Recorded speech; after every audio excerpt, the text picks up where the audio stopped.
c'est la rentrée pour Jean-Luc Mélenchon ce matin sur RMC et BFM TV. Bonjour. Bonjour. Vous savez, je suis pas vraiment sorti, donc oui. Ça me fait plaisir de rentrer quand même. Oui, mais enfin, vous rentrez. L'opposant numéro 1 à Emmanuel Macron, oui ou non?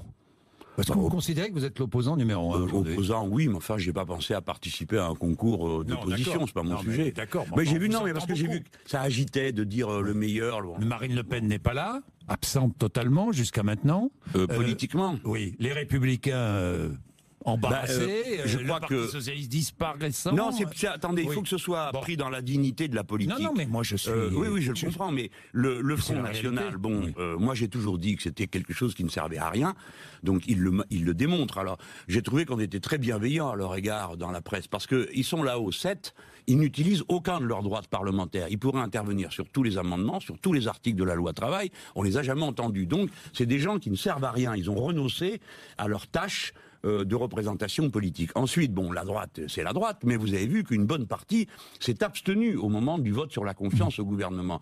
Donc, Monsieur Bourdin, vous pouvez pas à la fois vous abstenir et être opposant. De la même manière, le Parti socialiste, il y en a 5 qui ont voté pour le gouvernement, 3 qui ont voté contre avec nous, et tout le reste s'est abstenu. Donc, vous pouvez pas appeler ça une opposition. Donc, en quelque sorte, nous trouvons, nous, à être les seuls absolument cohérents avec les élus communistes. Donc, face à Emmanuel Macron. Oui, et à représenter un point de vue, si vous voulez. C'est la dignité de la politique, c'est un libéral. Nous sommes, on va dire, des solidaristes, des collectivistes, appelez ça comme vous voulez, et on voit ce choc. Je trouve injuste qu'on dise que nous exerçons le ministère de la parole. Bah oui, dans une démocratie, qu'est-ce que vous voulez qu'on fasse ? Comme le président de la République l'exerce, comme tout le monde l'exerce. Avez-vous comme objectif, entre autres, de faire tomber Emmanuel Macron ? Tomber, c'est l'expression, faire tomber, c'est l'expression de Raquel Garrido, employée chez moi sur RMC vendredi dernier. Oui, alors j'ai vu comment ça s'est passé, parce que comme elle a dit ça dans le mouvement de sa pensée, que je partage, alors du coup j'ai dit, vous voulez le faire tomber, je sais pas, par la fois. Alors elle a dit, non, par les élections. Mais je veux vous remercier, Monsieur Bourdin, parce que à partir de là, beaucoup de vos collègues qui répètent ce que vous dites, mais avec moins de talent que vous, ont dit, Mélenchon et sa bande veulent des élections anticipées. Mais elle a du calme un peu là. Nous faisons notre travail d'opposition. Nous voulons, oui, nous assumons, nous voulons empêcher M. Macron d'aller au bout de la politique. De son mandat. Non, de son mandat, plaisantez pas. S'il veut s'en aller, c'est son affaire. Mais faire tomber sa politique, ça c'est clair. Et oui, en effet, le moment viendra où nos compatriotes vont comprendre qu'ils se sont fait avoir, parce qu'ils n'ont pas voté pour tout ça. Donc vous voulez faire tomber le régime incarné par Emmanuel Macron. C'est pas une nouveauté. On a dit qu'on était pour avant la fin du mandat. Attendez, on a dit que... Mais s'il y a des élections, vous ne voyez pas avec un bâton aller à l'Élysée... Mais dans la rue, mais attendez, qu'est-ce que vous êtes en train de dire ? Vous nous voyez aller en manifestation pour dire on va renverser le président et le sortir de l'Élysée ? Non, jamais. Non, ça n'a pas de sens. Nous sommes, moi je crois aux élections, non ? Jamais. Pas vous ? Moi j'y crois, évidemment. Il faut dans ce pays, on n'a jamais pris le pouvoir. On a des doutes parfois. Mais pourquoi vous en avez sur moi ? Pas à travers les déclarations que vous faites. Non. Que font vos porte-paroles ? Non, c'est le système. Alors, mais non, c'est pas le système. Monsieur Bourdin. Non. Est-ce qu'on fait la loi dans la rue ? Aussi, oui, c'est vrai. Oui. Ça s'est produit que ce que vous appelez la rue, comme tous les grands bourgeois méprisent la rue. Oui, mais nous, ça s'appelle les manifestations, ça s'appelle le peuple. Vous dites la rue. Mais depuis 2 siècles, tout ce qui vient de la rue est méprisé. La liberté est venue de la rue, monsieur. Mais le peuple, la liberté est venue de la rue. Non, mais oui, vous le connaissez, mais... Il faut arrêter de penser qu'il n'y a que vous êtes le seul à connaître le peuple. Attendez. Quand est-ce que j'ai dit ça, monsieur Bourdin ? Non, réfléchissez. Non, je viens de comprendre. Vous êtes une personne, monsieur Bourdin. Donc, c'est à vous que je m'adresse. Je m'adresse à vous comme personne. Et je respecte ce que vous dites. Comme vous utilisez des mots, et que je suis un littéraire, mais je le sais, et que je suis un littéraire, je vous reprends. Il ne faut pas avoir du mépris pour la rue. Alors, ne dites pas la rue, dites les manifestations, dites les syndicats, Est-ce qu'à travers vos manifestations... Attendez, j'ai pas fini sur votre précédente question, parce qu'elle était intéressante. D'abord, je vous ai dit, je vous remerciais. Je vous remercie parce que vous avez mis en circulation une idée qu'il pourrait y avoir des élections anticipées, à quoi aucun d'entre nous n'avait pensé. Mais vous les souhaitez ? Je pense si le gouvernement persiste, ça va finir par venir, bien sûr. Bien sûr, parce que les gens n'ont pas voté pour ça. Au premier tour, M. Macron a eu 23% des voix, puisque ensuite il y a eu un deuxième tour arrangé. C'était ça qui était prévu depuis. Arrangé. Oui, mais ça faisait des mois. C'est vrai qu'à 600 000 voix près, vous étiez au second tour. Oui, on aurait viré Madame Le Pen. Vous n'avez pas digéré ça, non ? Bon, digérer, si, c'est la vie démocratique. Oui, dans la vie démocratique, il faut savoir perdre aussi. Il ne faut pas que savoir gagner. On a des regrets aussi dans la vie démocratique. Bien sûr, j'ai le regret, bien sûr que j'ai le regret. Si j'avais été au deuxième tour, je pense d'abord qu'on aurait éliminé Madame Le Pen, ce qui fait que ça aurait été un événement. Surtout, ça aurait fait mentir tous ceux qui, pendant des mois, nous avaient dit qu'elle serait en tête de tout. Non, c'est bien sûr des regrets, mais qui n'en a pas? Je pourrais vous montrer des milliers de gens qui regrettent que ce soit pas moi le président de la République. Mais pour revenir à ce que vous disiez, donc, les gens n'ont pas voté. Les gens n'ont pas voté pour ça. N'ont pas voté pour une politique qui favorise les riches. Pardon, mais Emmanuel Macron avait annoncé la couleur dans sa campagne. Non. Comment non? Non, je vous mets au défi. La réforme du Code du travail, non. Non. Tout ce qui est annoncé aujourd'hui sur le RSI, non. Tout ce qui est annoncé sur les travailleurs indépendants, non. Tout ce qui est annoncé deux fois vous dites fiscalement, la même chose, non. Non. Non. Alors, vous m'écoutez? Ou c'est vous qui faites l'avocat du gouvernement? Mais je ne fais pas l'avocat. Mais vous dites... mais laissez-moi développer une idée avant de m'interrompre. Mais allez-y, mais parlez. Bon, allez-y, vous avez la parole. Non. Le président Macron n'a pas dit « je vais réformer le code du travail pour donner tout le pouvoir à l'accord d'entreprise contre l'accord de branche et contre la loi ». Non, il ne l'a jamais dit. Non, il n'a jamais dit « je ferai cadeau à 10% des Français de 46% des baisses d'impôts ». Non, il n'a jamais dit « j'enlèverai la tranche, j'enlèverai de l'impôt sur la grande fortune les actifs financiers des gens ». Non, il ne l'a jamais dit. Et d'ailleurs, vous savez bien, je suis en train de le dire là.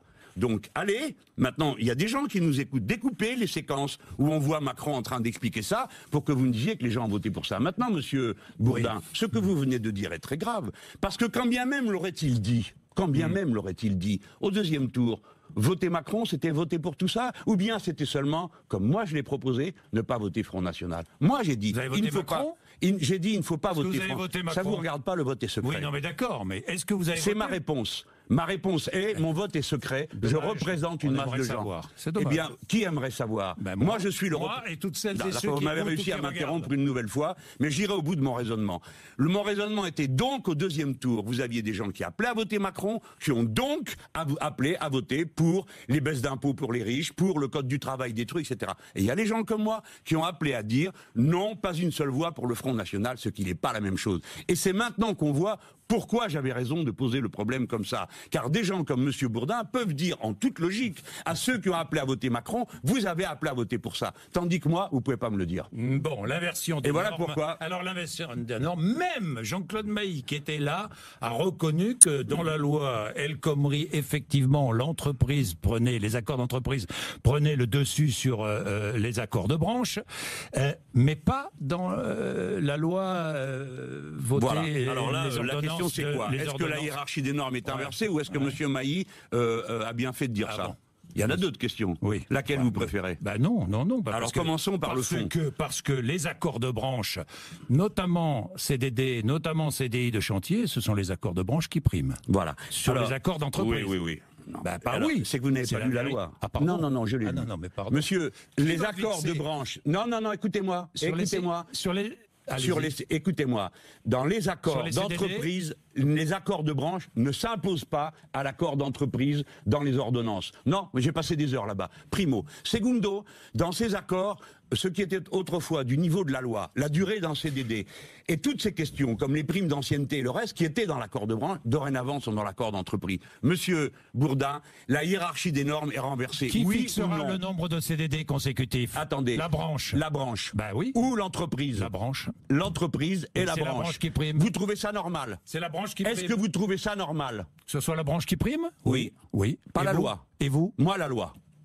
Ici, vous avez reçu quelqu'un qui vous a demandé combien il y a de CDD consécutifs. C'était Madame El Khomri. Elle ne savait pas que c'était 2. Je m'en rappelle très bien. Eh bien, est-ce que vous trouvez normal que la branche ait le droit de dire c'est 3, c'est 4, c'est 5? Combien il y a de branches, Monsieur Bourdin? Oh, il y en a beaucoup. Combien? Beaucoup. Bon, je sais 700. Pas. 700, oui. Ça veut dire 700 voies de recours différents dans un différend du travail. Vous trouvez ça normal? Eh bien non. Non mais vous avez le droit. Bon. Attendez, non, il n'y a pas de bon qui tienne. Monsieur Bourdin, la loi jusqu'à présent, c'est la République sociale. Donc, la loi... contre cette loi, le 23 septembre, vous serez dans la rue Oui. On est bien d'accord. Oui. Bon, Tout le monde, tous ceux qui veulent. Ce coup d'État social. Oui, alors le coup d'État social, c'est pas que les ordonnances. Hein. Oui. Parce que l'ordonnance, c'est en effet un coup d'État social. Les gens n'ont pas compris que la hiérarchie des normes est renversée, que le principe de faveur est renversé. Puisque vous parliez de Jean-Claude Mailly, l'honnêteté eût consisté à dire que hier, la commission exécutive confédérale a voté que Force ouvrière votera contre la loi, les ordonnances, partout où elles siègent. Actuellement, vous savez, il y a des organismes dans lesquels il faut, ou non, mais consultatifs, sur la négociation, etc. FO votera partout contre. Vous avez des dizaines de fédérations ou d'unions départementales, Force ouvrière, qui vont manifester ou le 12, ou peut-être dont les adhérents viendront le 23 à notre manif. Le 23, qui viendra Tous ceux qui Benoît Hamon aussi. Et il est le bienvenu. Ce n'est pas la manifestation, je l'espère. Ce n'est pas la manifestation. Il vous l'a dit ? Non, il ne me l'a pas dit.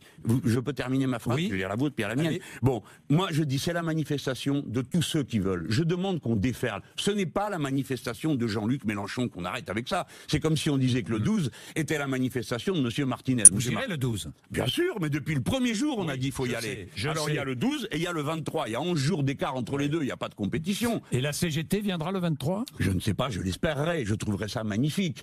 Et elle viendrait... Vous allez la rencontrer d'ailleurs, je crois. Oui, bien sûr que oui, nous allons le proposer, parce que ce que nous disons, je veux qu'on m'entende bien les gens. D'abord, nous avons mis sur place un système avec notre plateforme pour l'écart, pour que tout le monde monte. Il faut ce jour-là montrer que vous défendez l'ordre social que vos pères, vos mères, vos grands-pères et vos grands-mères ont construit pendant un siècle et qui se trouve cul par-dessus tête. Voilà. Venez en masse. Venez pour dire que vous n'êtes pas d'accord pour la baisse des APL. Venez pour dire que vous n'êtes pas... Monsieur Bourdin, les emplois aidés, on en parle en chichitant. Vous savez combien ça fait de monde en moins Bourdin.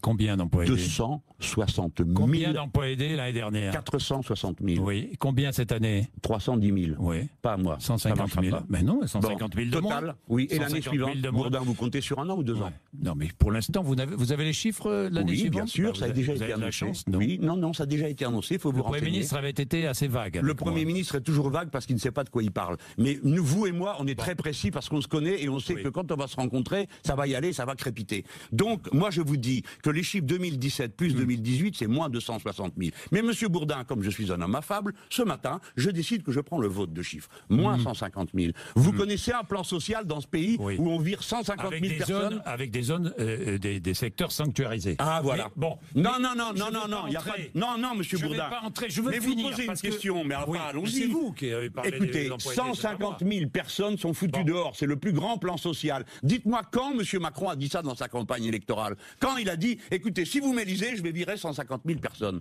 Quand est-ce qu'il a dit ça? Jamais. Donc il fait quelque chose à quoi il n'a pas le droit. Virer 150 000 personnes, 260 000 en 2 ans, non, ce n'était pas son mandat. Bien. Vous voyez, c'est contre ça qu'on va manifester le 23. un appel aux gros ballots qui font du bruit dans les bistrots.